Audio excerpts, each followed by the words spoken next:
live Slugfest to discuss comedy writing and directing. It's a bit of a trial run before the creative arts, now that we have been abandoned by Google Hangouts on Air. So we have a new platform here.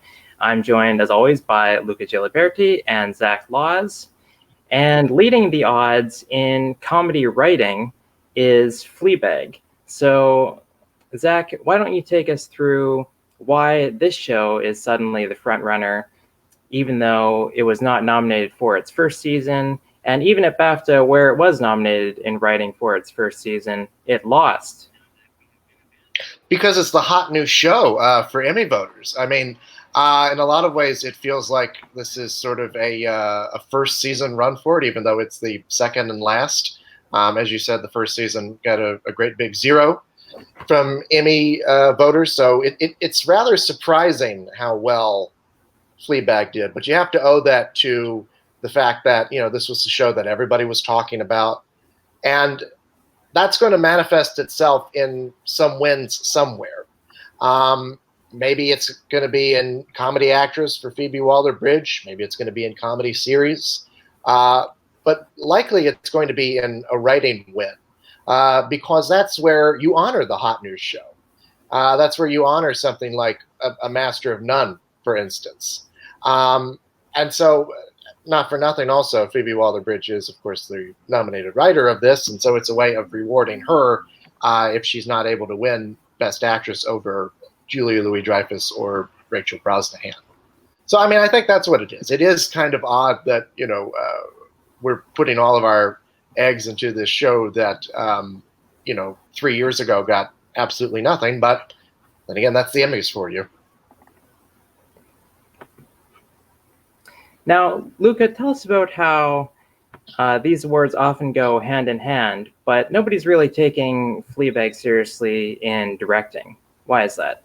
Because I think in directing, we actually have another front runner, which we'll, I guess, talk about later. And I don't think Fleabag's out of the race in Best Directing. I think if the show does go on a sweep, and there is a possibility that it does win drama series, then I do think it could take directing, especially because there could be some vote splitting between two, heavy front runners.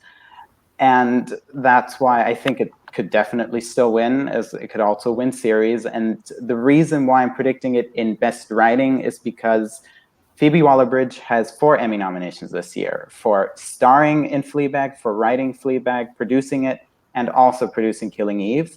And I think the Best Writing category will be the best possible way to reward her, as Zach already said, especially since the writers branch loves British writers.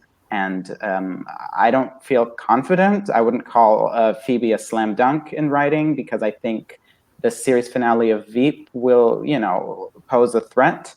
But I think it's a safe bet at this moment, because I think Fleabag, with its 11 nominations, is, a strong front runner.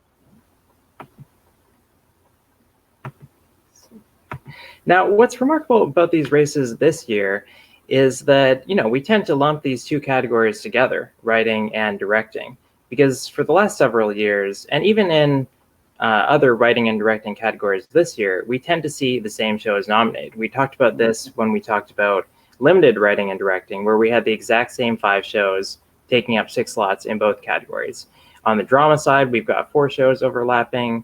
Last year, all 4 shows that were nominated for directing, I believe, or for writing were actually also up for directing. Mm-hmm. 2 years ago, all the comedies that were up for directing were also up for writing. This year, we actually had a tie in Best Comedy Writing, which is pretty rare. And we have 7 nominees, and only 2 of those nominees are also present in the directing category. In directing, there is normally a tie, but there has been a rule change, and ties have been banned from that category. So in this race, we've got Fleabag and Barry, but you two feel a lot stronger about Veep in the writing race, even though it was dropped in the directing race. Now, given that we tend to see these categories similarly, why do you give Veep extra weight this year? Because it's the last season. and that doesn't always work out. I mean, I think it was 4 years ago when Mad Men went off the air. We were all predicting Matt Weiner to get a final farewell prize for writing the finale, and instead they went with Game of Thrones. So it is faulty logic, I'll admit, but at the same time, you have to. Even though Veep has far fewer nominations this year than it had in previous years, it's still, a 3-time comedy series winner on its last season. It's still formidable in the actress category, and it's still formidable in the series category. Yeah. So you have to think that perhaps the writing award could be a way to give it a final send-off, even though it hasn't won that prize since the 4th season. The other thing that I will say to your point about these two prizes going together, the fact that Barry and Fleabag are both the only ones nominated in both writing and directing. Last year, we did have Amy Sherman-Palladino win for both. And interestingly enough, she's not nominated in writing this year, which kind of makes you wonder about Mais's chances overall, but that's a different topic of conversation. It makes sense that, Fleabag or Barry could win both prizes. Even though, as we'll get to in a little bit, I think Barry's going to do better in the other category than it is in the writing one. But it wouldn't be surprising to see one of those two shows simply take both prizes. Yeah, and to Zach's point about Veep's series finale, I think it's also important to say that the finale was very well received by fans of the show. And since it was a satisfactory conclusion, I do think it definitely stands a chance. And I do think, as Zach, as you already said, it could be the place to reward the show for its final season next to, for instance, Julia Louis-Dreyfus. And in the past, Veep has lost writing, but it also had multiple episodes nominated in some years, so it probably split the vote, which it won't have to do this year.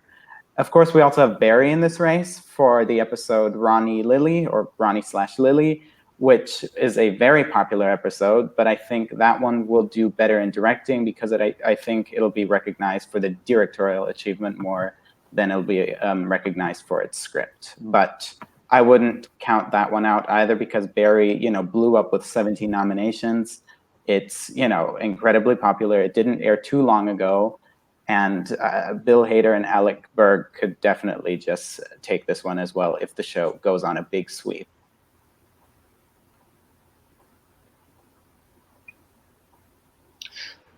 It's also an interesting point that in both writing and directing, we're predicting actors to win these prizes. And it has been a recent trend, where these auteur-driven shows, these actor auteur-driven shows, I should say, things like Master of None, things like Atlanta and Louie, 30 Rock, have been able to win prizes in writing and directing for their creator stars, like Aziz Ansari or Donald Glover. And so I think that that's part of the reason why I'm predicting Fleabag to win in writing and, spoiler alert, Barry to win in directing, is because these are the creative forces behind those shows. Yes. And it helps that they're also the on-screen presence. And it's so fascinating because a few years ago, I never would have thought that, because directors are pretty territorial about their turf, but TV seems to be blending those lines a lot more than, let's say, the Film Academy. Yeah, and I think also when people do talk about Fleabag, they do talk about the, razor-sharp, witty dialogue and the way Phoebe Waller-Bridge, fleshes out these characters. So I think it's a very safe bet. And I do feel a bit sorry for, the 2 Russian Doll episodes that are nominated because I think they will definitely split the vote. I mean, I wouldn't predict Russian Doll even if it only had 1 nomination, but since it has 2, it'll, most likely split the vote. Then we also have The Good Place in this race for the episode Janet's, which was one of season 3's most acclaimed episodes. And I think it's really great for the series that it got into the race, and it definitely points to support for it. And then, of course, we have the surprise nominee that is Pen 15, which, is very nice that it got into this race, but it's not nominated anywhere else or not in enough places. So for me, that one's rather in the bottom half. Yeah, I mean, it's interesting to bring up something like Pen 15, which I think was probably the biggest surprise of Emmy nominations morning, even to the TV Academy, who didn't have an image to put up on their website. You mentioned the 2 Russian Doll episodes, and I mean, of that, the one that is nominated for Natasha Lyonne, Nothing in This World is Easy. Yes. She's nominated alongside Amy Poehler and Leslie Headland for that.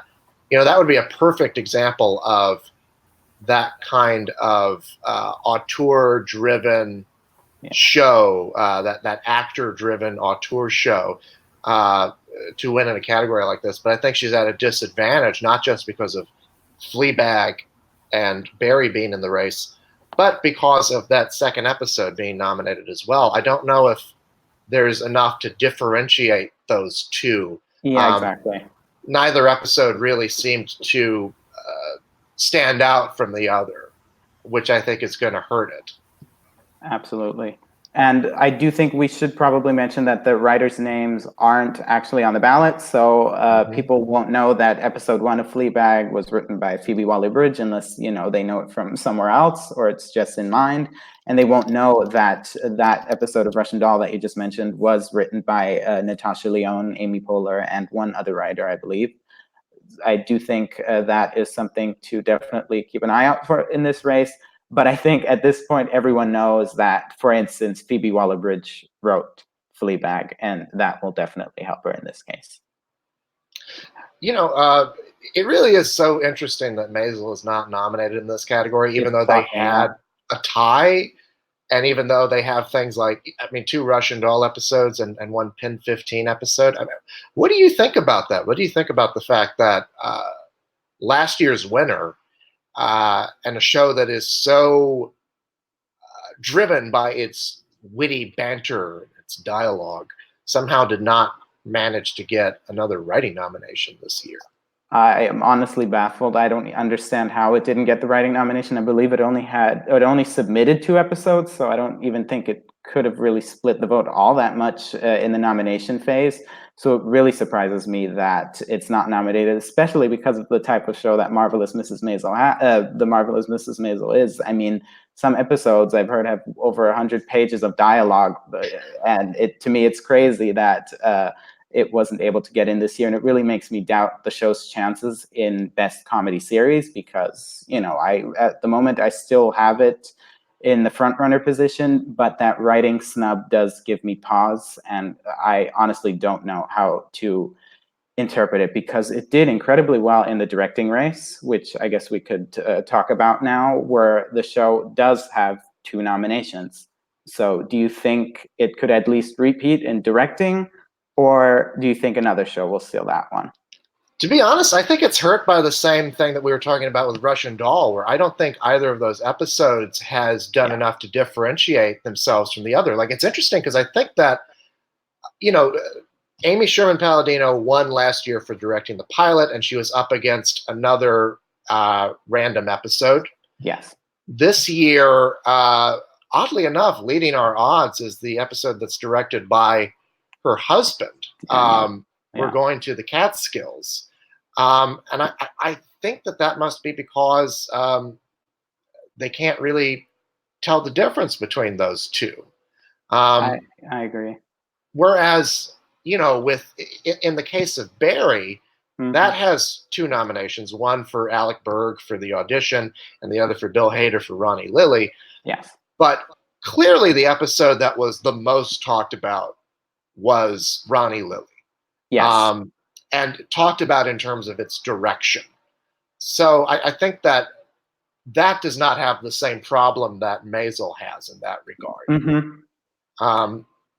Now, if there is a split between those 2 shows, we have Fleabag, like we mentioned before, which is nominated for the same episode that it's nominated for in writing. Yes. And, we also have The Big Bang Theory.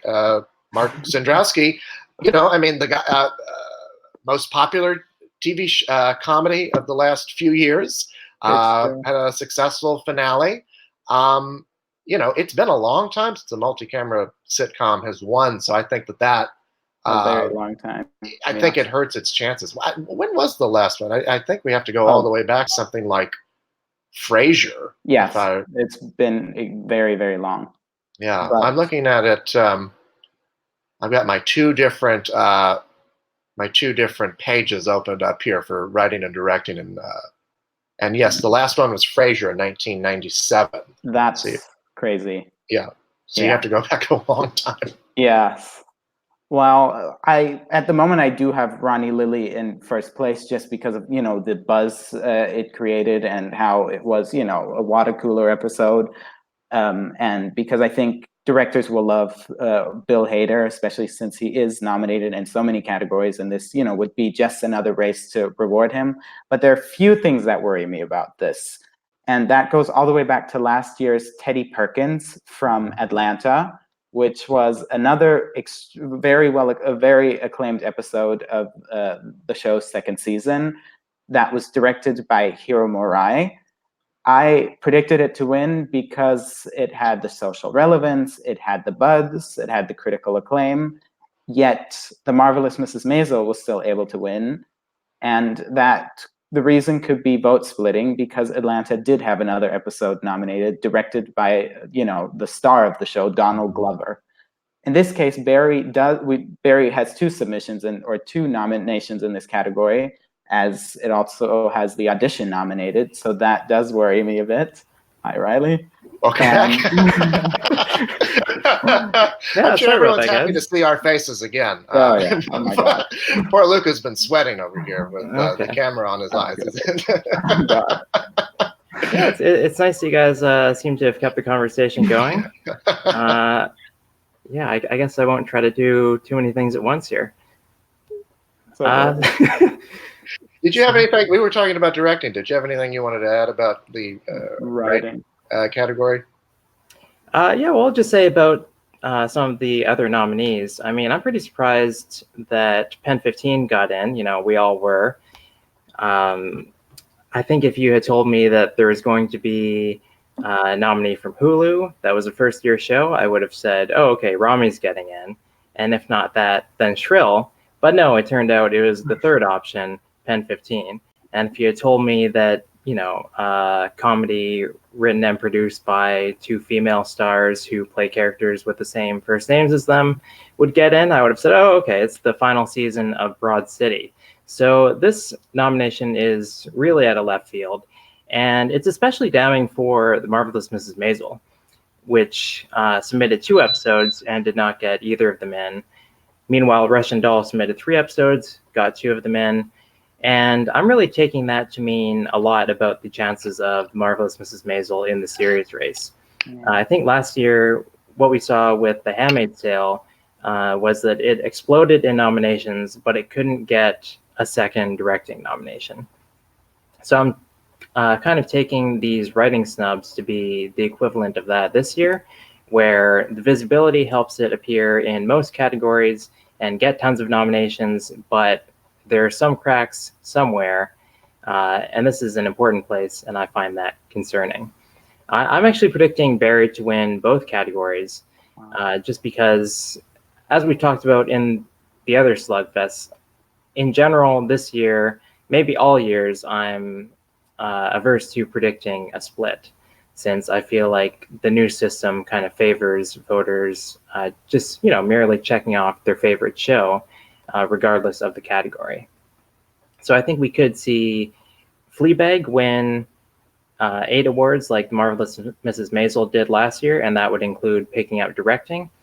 But right now I'm betting on Barry picking up both awards, since it seems so strong in directing, given that it just won the DGA award, and it also just won 2 WGA awards. So it is a favorite amongst the writers. And another thing that I always say is how, we look at these categories as being for best writing or best directing, but I'm not sure that the voters see them that way. And the example I like to use is a few years ago when Game of Thrones won for Battle of the Bastards, which was directorial achievement, but the writers still went with it anyway. It's interesting because, like, at least in the comedy writing and directing categories, Maisel won both last year, but before that, you had Master of None win writing 2 years in a row, and then Atlanta win directing 1 year, and Transparent win directing the previous year. And then you had Veep win writing a few years before that, and Transparent win directing. So they don't always go together. It seems like they usually don't, is what you're saying. Yeah, but I mean, given what you're saying is there's a lot of truth to that because we had over on the drama side, The Handmaid's Tale win both, Game of Thrones win both. But then last year they split with The Crown and The Americans. So who knows? But I think that if either Barry or Fleabag were to win both, that would indicate to us that that show is going to win comedy series, I think. Because when one show does win both of those prizes, it does bode well for its chances overall in the top category, as we've seen year after year after year in this new voting system. If what I'm predicting is going to happens and they split, then there's going to be a lot of suspense all the way up to the final envelope. But if they go together, then I think you can bet money on one or the other winning comedy series. I think, like in general, I would predict, something to sweep unless vote splitting is a factor. And I would consider vote splitting a factor every time that Veep lost directing or writing. Mm-hmm. Or last year when Game of Thrones couldn't win directing because it had multiple episodes in. Like, those are kind of the exceptional circumstances that I'm looking for. And in this case, since we do just have Fleabag nominated the one time in both categories, and Barry nominated once in writing and then twice in directing, but I feel like Ronnie Lilly is the clear choice over Alec Berg. I feel like this is kind of level playing field where the Emmys will just go with their default. But, there are also cases like The Americans and Black Mirror where absolutely they do split and it has nothing to do with vote splitting.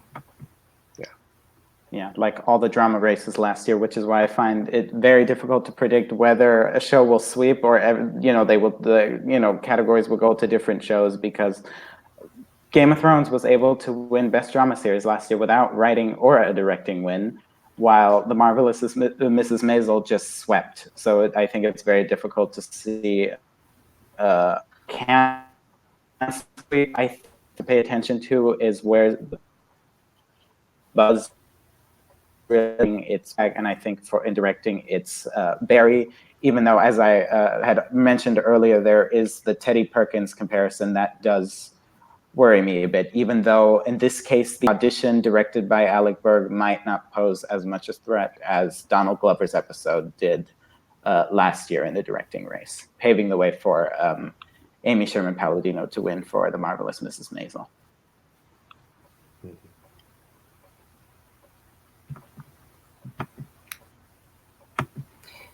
It's interesting how Alec Berg, I feel like he only gets in when whatever show he's on is at its peak. He was nominated, I think, one time for directing Silicon Valley, whereas Mike Judge was nominated 5 times. But Alec Berg has actually been nominated for 21 Emmys now. Yeah. That's more than Bill Hader. Amy Poehler, she's also in the writing category. She's been nominated for 20.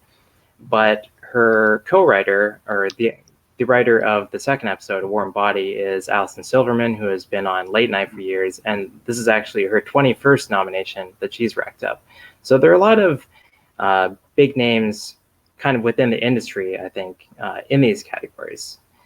I will say I am quite surprised that A Warm Body got in over the Russian Doll season finale.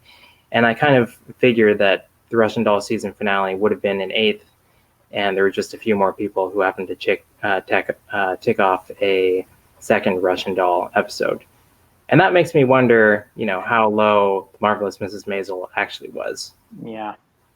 What do you make of the fact that, we were talking about this while you were away, shall we say, that Maisel has these 2 nominations in directing, but there's no real, neither one of them seems to be in real contention for the win, because they're kind of indistinguishable from each other. I mean, last year Amy Sherman-Palladino won for directing the pilot, but now the episode directed by her husband is leading in our odds, and I wonder if that's because people don't quite know that that's not the one that she did.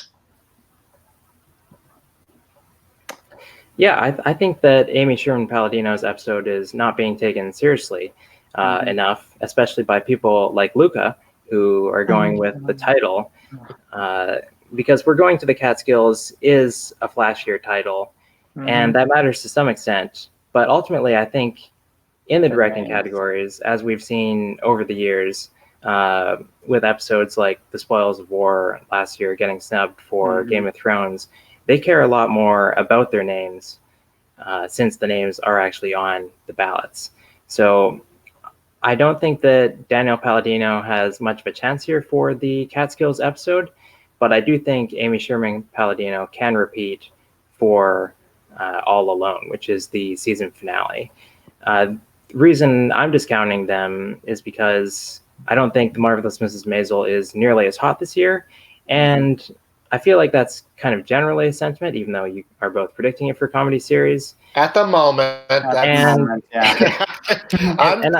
going over it one more time. And I don't think directing is necessarily one of their strongholds. Even though they did win it last year, they weren't able to get a second nomination last year. They weren't able to get a third nomination this year. And they have never won DGA. First, they lost to Veep. And then this year they lost to Barry. So maybe the win at the Emmys last year was a bit of a fluke, or just catching the show when it was at its hottest. But it makes it all the more weird since it did get 2 directing nominations and then it, failed to get a writing nomination. If, directing wasn't one of its, where it doesn't do very well. So I don't know what to do with The Marvelous Mrs. Maisel. At the moment, I'm just waiting to see how it performs at Creative Arts. If it, gets a handful of wins again, then I might reconsider in some categories. But at the moment, I just won't predict it in directing. But I will move up Amy Sherman-Palladino's episode after you guys made very good arguments. All right. Well, I'm not sure what you guys covered while I was away, but I think that's probably everything. So can I just say, I know that voting is over by now, but maybe a sort of karmic FYC for The Good Place in writing. It finally got that writing nomination for Janet's, which was a wonderful episode. I don't think The Good Place has much of a chance of winning anything outside of maybe Maya Rudolph at the Creative Arts ceremony. But, if there's any amount of passion for that show overall, maybe it could manifest itself in a writing victory. And then I won't know what to do with comedy series. Oh, God. Yeah, that Janet's nomination is interesting. It kind of reminds me of the nomination that Community got. I think it was also for its 3rd season for the Remedial Chaos Theory episode, which was very elaborate, a very elaborately constructed episode. Not that it was even able to win under the tape system, but that's just something I thought of while I was watching it. All right. Well, thanks very much for joining us. And we will have more Slugfests going forward about comedy, acting, and limited movie writing, etc.